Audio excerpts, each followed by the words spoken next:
This may be a good time in the show to talk about this match. Did you hear the latest Dave Meltzer Bryan Alvarez argument?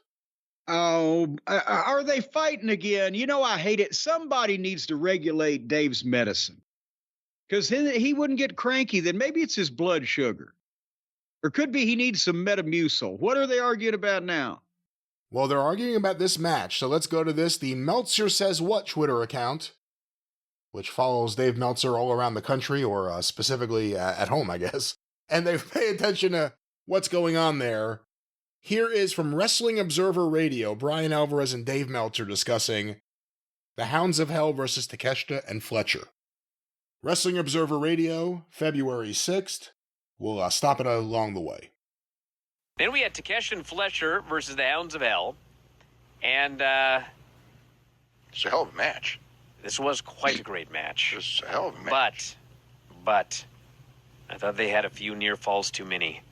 Because at the end of the day, Takeshita and Fletcher are facing the two biggest baby faces on the roster at Grand Slam. Yeah, but they didn't want to. They. I know they never want to beat the Hounds of Hell, but you know what? Sometimes you got to beat people. We just were talking about that. They did beat them. I know, but like they're hitting all of their moves, and these guys keep kicking out of everything that they've got. But they still lost. And finally, we had a combo brainbuster. I actually thought that that they did the best. I know you're going to put this over. I know you like this stuff. I don't like it. Sometimes it's time to get over a team. And not the other team. But this is not one of those times. This is the time where you have to get over both teams. No. The Hounds of Hell they're just getting started. Then they should face somebody else and get over. Well, Takeshita and Fletcher are right. going to Australia in 2 weeks against Will Ospreay and Kenny Omega, the dream team. Okay? They won. Yes, after not being able to beat them with one near fall after another. And you could even hear the crowd. They had a spot at the end where there was like Takeshita rakes Buddy's eyes. Fletcher hits him with the draping DDT. They go for the cover. Brody kicks out. And you can hear the crowd like, okay, he kicked out of that one. And then they do another one. And they do another one. And then finally they hit that combo brain butt. And you can listen to the crowd. You can hear the crowd hit a peak. And then they kicked out of one too many near falls, and they lost the crowd. I'll have to watch. Go watch it again. I'm telling you. I certainly did not see it that way. Well, you can watch it again, and you will see. I mean, the thing also is again, it's like this was they wanted to give those guys a win over somebody credible, but they didn't want to. Look, they won. That's all that matters at the end of the day. They got the win. In WWE, they would have done it the same way. No, it would have been much more dominant. If Jey Uso is going for the title, he is not going to go there and go. That's the story, though, Dave. That's the story. Yeah. Oh, good Lord. All right, we're going to stop it there for a moment. We have more audio to play, but what are your initial thoughts? Again, Alvarez makes a lot of sense. He still won't say anything bad about Chris Jericho or Britt Baker, but otherwise, he's come around on a lot of these things. Dave still has his feet in the ground, his head in the ground. I'm not exactly sure, but what are your thoughts? I think he's doubled over and both ends are in the ground. He won't get off, but it was a great match. It doesn't matter. But Alvarez is looking at the other side of the coin that we were looking at. How does it help the Hounds of Hell to come back in and get beat when they've just been repackaged? But from the other side of the coin, he's right. Old Kenny and Willie are apparently they're two premier baby faces that they want to try to push in that spot. So they are, and they should be beating people in quick and dominant fashion, coming up on a big show where they're against the evil heel manager's two fucking henchmen. It's the same way on the other side of the mirror of looking at the thing. That's why we were saying, for a variety of reasons, it didn't make any sense to have this fucking match. But Dave will not get off. Well, they did beat him. Yeah, after they pulled out a goddamn bazooka. But it was a great match. But sometimes the match doesn't need to be great. They need to have a great match that people paid to see in the stadium, in the downsized arena. You know what? Some company named Downsizing ought to buy arena naming rights, and we could be the Downsized Arena. Who the hell names their company Downsizing? Well, people that want to fucking make more money. What? All right, well, get rid of all those extraneous expenses. I'll tell you who's not downsizing. Tony Khan. Let's go back to this discussion. Bryan Alvarez, Dave Meltzer, Wrestling Observer Radio, about the match we just reviewed, the Hounds of Hell versus the Callis family. Okay, what about Sami Zayn and CM Punk? Sami Zayn got all kinds of offense on CM Punk. Are the Hounds of Hell going to beat Takeshita and offense. Fletcher at All In? If they're not, it's not the same as Jay and Gunther. Okay, because that's the story, that he can't what did I say beat about the guy. What is the story? Sami Zayn and Punk. Sami Zayn and Punk. Yeah, okay. Punk beat him. He did beat him. Decisively, clean. Right, clean. After how many near falls? They did not kick out of this many. Maybe not. They did all kinds of near falls in that match. They did all kinds of close calls. Yes. But when that match was over, Punk was clearly the better man. Yes. Punk was the guy you were like, yeah, I should get the shot. And Fletcher and Takeshita are heels, so they have to show more vulnerability. And at the end, they won. I didn't like it. Okay. I grew up on Stevens and Patterson. I thought the match was great.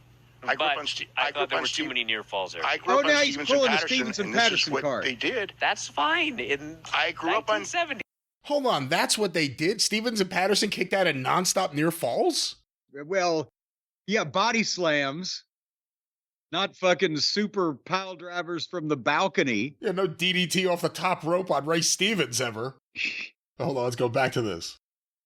But that is today. We got to make stars.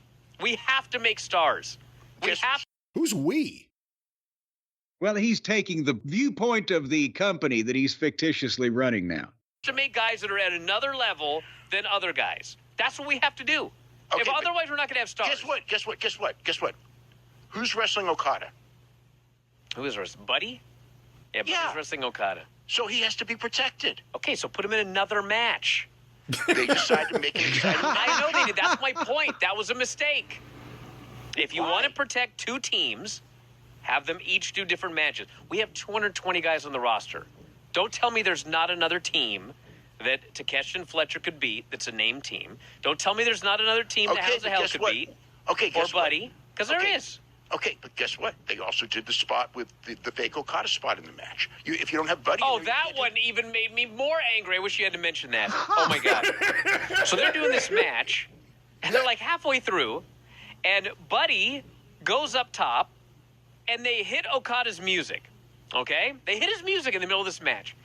So Buddy gets distracted, and he's looking to the back, like, where is... Oh, and that's the end of that clip. Let's go to the next one. This is the last one from this. Well, yeah, and nothing happens. Cut off. Yeah. And then he gets the heat back again. Yeah. And they just kept going. And I was like, what did we do that spot for? What was the point? It didn't cost him the match. He got the heat right back afterwards. To set up Okada and Buddy.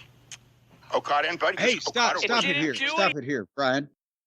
Because this is the problem. We know that Uncle Dave gives quite considerate counsel to Tony Khan. They think because their minds operate on the same wavelength, shall we say, that you have to tie everything into everything, and they couldn't have had that match unless that the tease of the upcoming Okada and Buddy epic encounter was included. Even though it was a screen door on a submarine and it got in the fucking way of everything, it had to be in there, and Dave sees that the same way. That's because their minds work in a very technical fashion. Well, the other thing is, how did it build up the match? Again, it's one thing if Okada interfered and then Buddy was pinned. Although he's eating a pin, he has a reason to be mad at Okada, and he's an imposing looking guy. Again, we're talking about how this match didn't build up the Hounds of Hell. We didn't even talk about the fact it does really nothing to build up Okada and Buddy, which is, I guess, a feud centered around the fact that Buddy called Okada a bitch.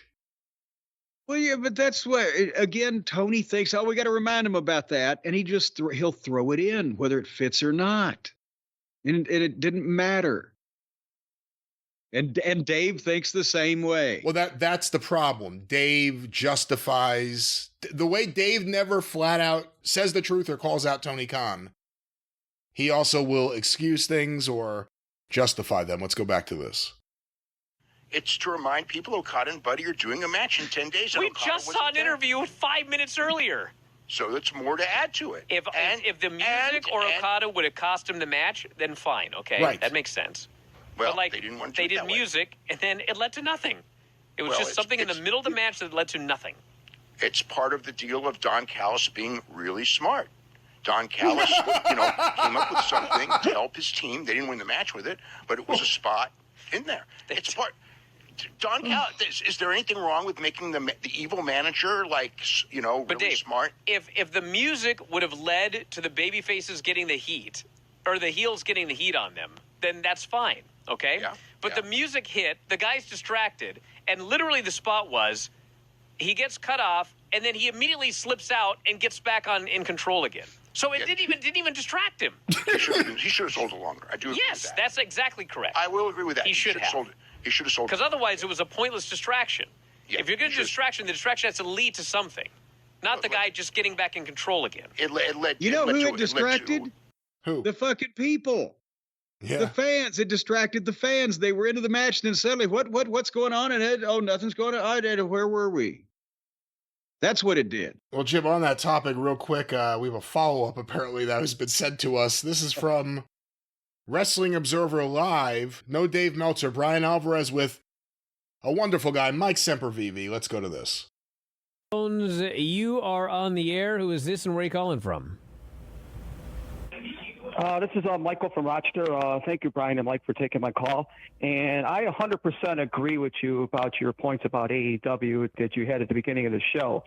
And I also heard the argument that you and Dynamite Dave had on the Wrestling Observer Radio the other night about the tag match on AEW Dynamite.